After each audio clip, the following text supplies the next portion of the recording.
नमस्कार, M news Bharat में एक बार फिर से आप सभी का स्वागत है। मैं आपके साथ शगुन। आइए देखते हैं आज के मुख्य समाचार। पाकिस्तान के विदेश मंत्री बिलावल भुट्टो और कांग्रेस नेता राहुल गांधी एक जैसी भाषा बोल रहे हैं। बिलावल भुट्टो प्रधानमंत्री पर सवाल उठा रहे हैं तो राहुल गांधी सेना का अपमान कर रहे हैं। कमलनाथ क्या राहुल गांधी के भारतीय सेना पर उठाए गए सवाल से सहमत है? डॉक्टर नरोत्तम मिश्रा ने कहा। बिलावल जी का और राहुल गांधी का बयान एक जैसा ही है। एक सेना पे सवाल उठा रहे हैं और एक प्रधानमंत्री पे सवाल उठा रहे हैं, और इसलिए कमलनाथ जी से मैं जरूर पूछूंगा मध्य प्रदेश का होने के नाते कि आप राहुल गांधी की भाषा से सहमत हैं या असहमत हैं। ये स्पष्ट उन्हें करना चाहिए जो सेना के अपमान की भाषा उन्होंने बोली।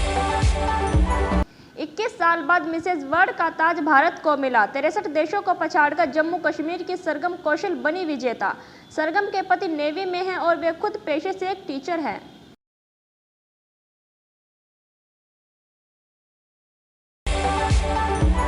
आतंकवाद पाकिस्तान को उल्टा पड़ा। तहरीक-ए-तालिबान पाकिस्तान (TTP) ने पाकिस्तानी मेजर को दबोच लिया।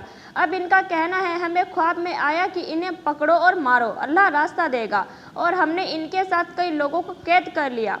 हमें अफगान तक जाने दिया जाए, नहीं तो इनको मार देंगे। दिल्ली के आफताब से भी खूंखार निकला झारखंड का साहिबगंज जिले के बोरिया में 22 साल की इस लड़की को उसके पति मोहम्मद दिलदार अंसारी ने इलेक्ट्रिक कटर से 12 टुकड़ों में काट फेंक दिया। लड़की हिंदू थी, आदिम पहाड़िया जनजातियों से थी, जबकि हत्यारा मुस्लिम है। 2 साल पहले इनकी शादी हुई थी।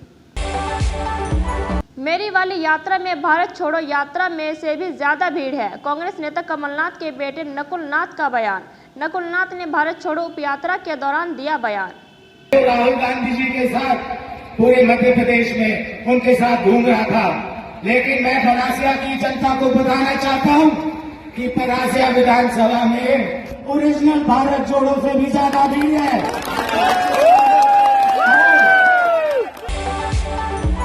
बिहार के बेगूसराय के साहेबपुर कमाल में बूढ़ी गंडक नदी पर बने पुल का एक हिस्सा कल नदी में गिर गया। कुछ दिन पहले पुल में दरारें आ गई थी। घटना के वक्त पुल पर कोई नहीं था।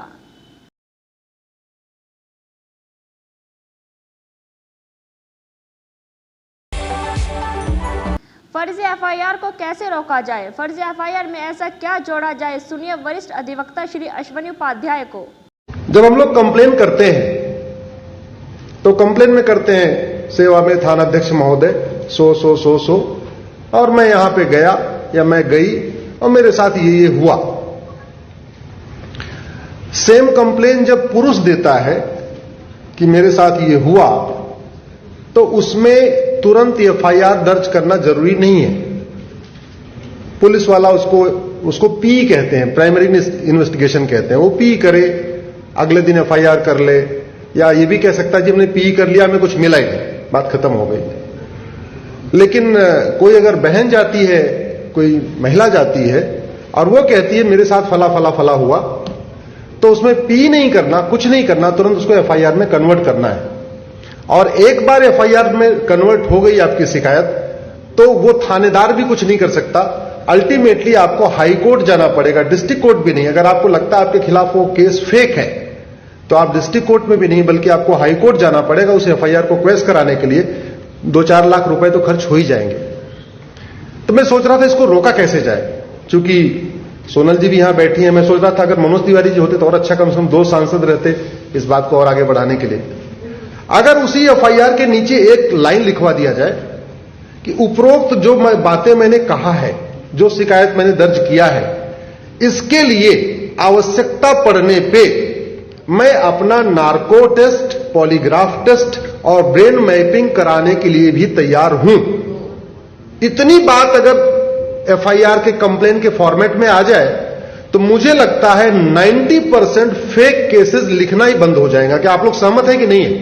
जोर से बोलिए जरा। केवल एक अंडरटेकिंग हो जाए कि जो मैं बात कह रहा हूं, जरूरत पड़ने पे, जरूरी नहीं, लेकिन आवश्यकता पड़ने पे इसके लिए मैं नार्को टेस्ट कराने के लिए, पॉलीग्राफ कराने के लिए, ब्रेन मैपिंग कराने के लिए तैयार हूं। मुझे लगता है थाने के केस भी कम हो जाएंगे, कोर्ट के मुकदमे भी कम हो जाएंगे, हैरेसमेंट भी कम हो जाएगा, सुसाइड भी कम हो जाएगा, उत्पीड़न भी कम हो जाएगा, बेइज्जती भी कम हो जाएगी। आज डंके की चोट पर बॉर्डर पर नई सड़कें, नई टनल, नए पुल, नई रेल लाइन, नई एयर स्ट्रिप बनाने का काम तेजी से चल रहा है, पीएम मोदी ने कहा। साथियों, हमारे लिए नॉर्थ ईस्ट, हमारे बॉर्डर एरिया आखिरी छोर नहीं, बल्कि सुरक्षा और समृद्धि के गेटवे है। राष्ट्र की रक्षा भी यहीं से सुनिश्चित होती है और दूसरे देशों से व्यापार कारोबार भी यहीं से होता है। इसलिए एक और महत्वपूर्ण योजना है जिसका लाभ नॉर्थ ईस्ट के राज्यों को होने वाला है। वो योजना है वाइब्रेंट बॉर्डर विलेज बनाना। इसके तहत सीमावर्ती गांवों में बेहतर सुविधाएं विकसित की जाएगी। लंबे समय तक देश में ये सोच रही है कि बॉर्डर एरिया में विकास होगा, कनेक्टिविटी बढ़ेगी तो दुश्मन को फायदा होगा, ये सोचा जाता था। मैं तो कल्पना भी नहीं कर सकता हूं, क्या ऐसा भी कभी सोचा जा सकता है? पहले की सरकार की सोच के कारण नॉर्थ ईस्ट समेत देश के सभी सीमावर्ती क्षेत्रों में कनेक्टिविटी बेहतर नहीं हो पाई। लेकिन आज डंके की चोट पर बॉर्डर पर नई सड़कें, नई टनल, नए पुल, नई रेल लाइन, नए एयर स्ट्रिप, जो भी आवश्यक है, एक के बाद एक उसके निर्माण का काम तेज गति से चल रहा है। जो सीमावर्ती गांव कभी वीरान हुआ करते थे, हम उन्हें वाइब्रेंट बनाने में जुटे हैं। जो गति हमारे शहरों के लिए महत्वपूर्ण है, हमारे बॉर्डर पर भी वही गति होनी आवश्यक है। इससे यहां टूरिज्म भी बढ़ेगा और जो लोग गांव छोड़कर गए हैं वे भी वापस लौटकर आएंगे। पंजाब में गुरदासपुर में बीएसएफ को चंदूवंडाला चौकी पर कस्सोवाल चौकी पर बीती रात पाकिस्तानी ड्रोन देखे जाने के बाद बीएसएफ के जवानों ने आसपास के इलाकों में तलाशी अभियान चलाया। प्रधानमंत्री नरेंद्र मोदी के स्वागत के लिए त्रिपुरा की राजधानी अगरतला की सड़कों पर जन समुद्र उमड़ पड़ा।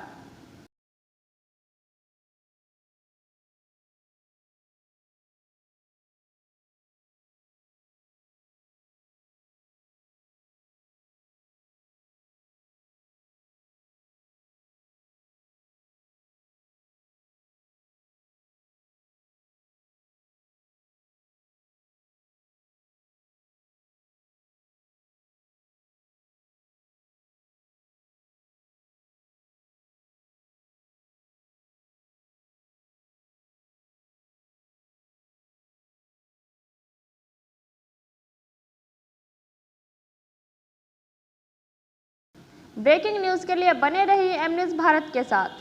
वीडियो पसंद आए तो चैनल को सब्सक्राइब करें और वीडियो को लाइक करें।